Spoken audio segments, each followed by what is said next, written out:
Welcome to the video, guys. We've got ourselves another box of nickels, and I am excited to get into these. I'm going to try and open this one-handed. Now, the last hunt that I did, I posted a video of that last week. We found 4 silver nickels in that box. Let's see, we've got, definitely have circulated nickels here, so that's good. I guess we'll flip these over and we'll take a look at the other sides and see if we have any enders. If not, we'll get back to you with our first find. All right, we are 9 rolls into our box there. And we've got a find. This is actually technically our second find. It's a 1942, but does not look like it is a silver. And it is not. All right, so that's technically our second find. The first one was in a roll prior to that, 1948, Philadelphia.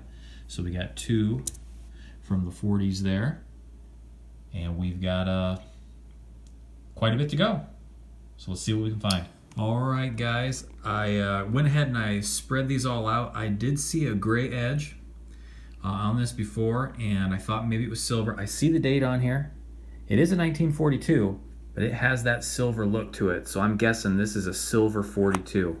I find a lot of non-silver 42s, but this just has that silver look to it. See if we can get it to focus here. There we go. Let's flip it over and see if we have a mint mark. And we do, a Philadelphia.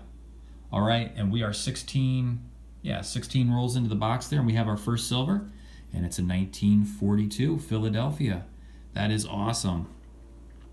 And I haven't looked through the rest of this yet. We'll do that real quick.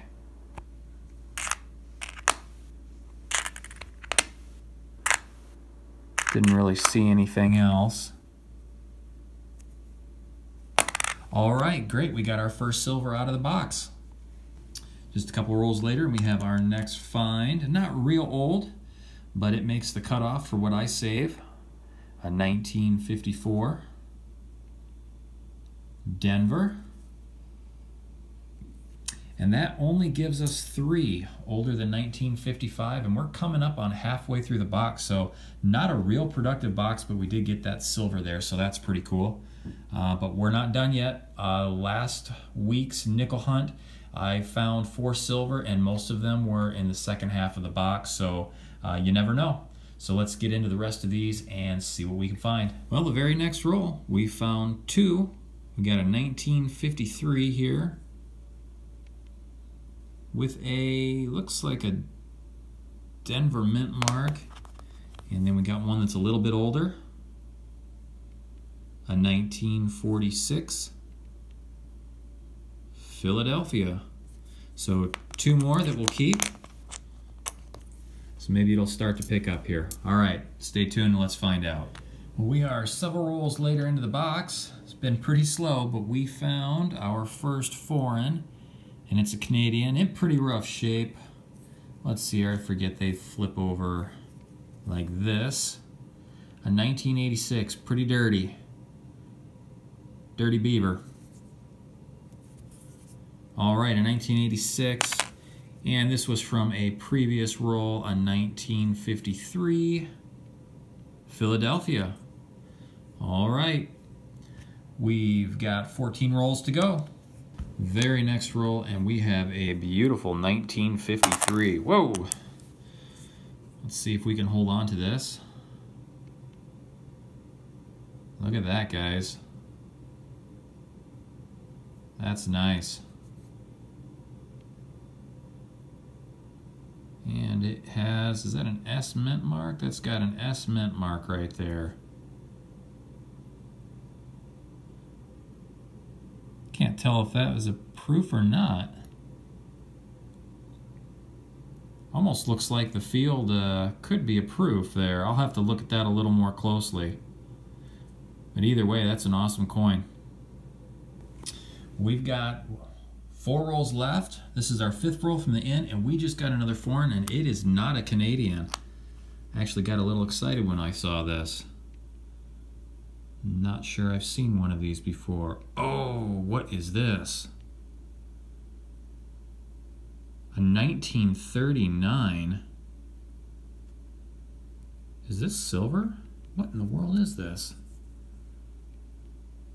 All right, guys, I gotta look this up. I'll be right back. Okay, so I looked this up. This is a, let's see if we can get it to focus for us.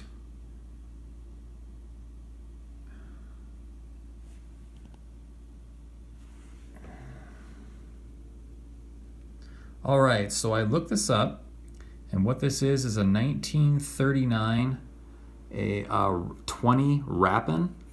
I think you pronounce it Rappan, I think is how you pronounce that. It's a coin from Switzerland, and this is a 1939, and if you notice there at the very bottom it's got a B on there. It is not silver, it's copper nickel, but how cool is that? That's not your typical foreign nickel, or a foreign coin that you would find in a nickel roll. That is really cool. I've never even seen one of these before. So that's making this hunt right here. I mean, we did find a silver. We haven't found a whole lot else, but that makes the hunt right there. That's pretty cool. Awesome. All right, well, let's get into the rest of these rolls and see what else we can find. All right, our next find is a 1948 well-worn. Looks like a Philadelphia. And then we also found a couple of others in a previous roll. Another 1948. Looks like another Philadelphia. And then one more. A 1941. Also a Philadelphia. All right, well, we've got 2 rolls left. Hopefully we can pull something out at the end here. All right, guys, we just opened our last roll, and I found a very interesting nickel. I'm not sure what's going on with this. It's a 1960. And guys, that is the face of the coin. That is not something that's stuck on there. That is metal. That is the coin itself.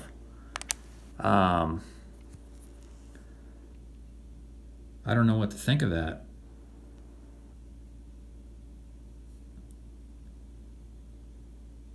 Would that be a die break or something? I mean, I'm gonna have to look at this a little closely. I'll do some close-up pictures under the macro lens, but that is not just something that's stuck on there. That's the actual coin itself. And there's no damage on the back. So it doesn't look like, I mean, it's raised up. It's not,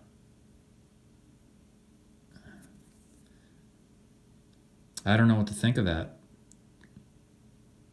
It almost kind of looks like the metal is pushed up that way.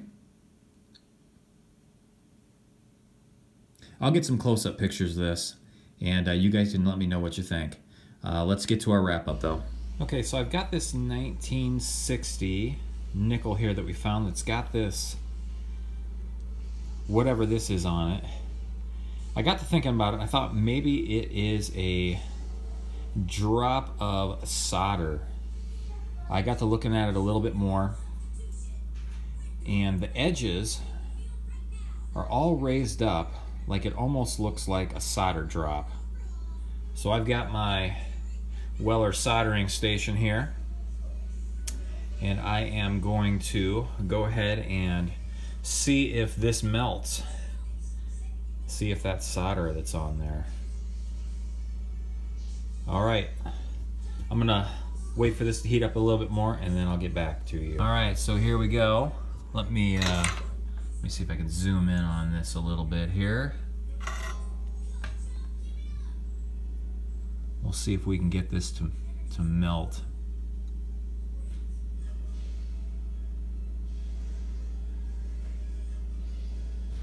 Hey guys, looks like that's exactly what it is. Yep, that's what it is. You see that? Just solder. That makes more sense. The only other thing that I could think of besides that was if a piece of metal or a scrap piece of planchet or something got stuck between the coin planchet here and the die as it was getting pressed. But as you can see there, that's, you see it pooling up there. That's definitely a drop of solder. All right, mystery solved. So here are our finds after searching through that box of nickels, and this was a pretty exciting box. So we'll start up here at the top. We have our older coins from the 40s. We have a 41, a non-silver 42, 146, and 3/48. And then down here we had two 1953s and a 1954. And we have a, let's see, we had one Canadian, a 1986. Here was that 1960s that I got way too excited about. As you saw, that ended up just being a drop of solder on Jefferson's face there. Sure, he wasn't too happy about that. So that ended up not being anything, but at least we know now. And then down here, these were our finds of the hunt. This was really cool. I think this may be my favorite find out of this entire hunt. Although this is not silver, this is a really cool coin. This is a 1939 20, I believe it's pronounced Rappen. And this is a coin from Switzerland. But 1939, that's probably my oldest foreign nickel or foreign coin that I found nickel hunting by far. But that is just a really cool, I guess it flips this way, just a really cool foreign coin there. But awesome. And then, whoops, we did have another 1953, and it's this one here, and this one is just in beautiful condition. So I'll put this one probably in my nickel album. Let's see, what has it got there? An S mint mark, a 1953S. I don't think that's anything special there. I suppose I could look that up real quick. I'm sure it's a real common. But we got our book here. We can look it up real quick. 1953. 1953S. And yeah, there were plenty of those minted there. A little bit lower than a lot of these other years, but certainly not a key date by any means. So, but still, the condition of that is in really good condition. So happy to find that. And then we did find a silver in this box as well. We found that non-silver 1942, but then we found a silver 42. Philadelphia mint mark. Always fun to find silver. So this was definitely an exciting hunt. We'll add this guy to our slowly growing silver stack. Thanks for watching the video, and we'll see you guys in the next one.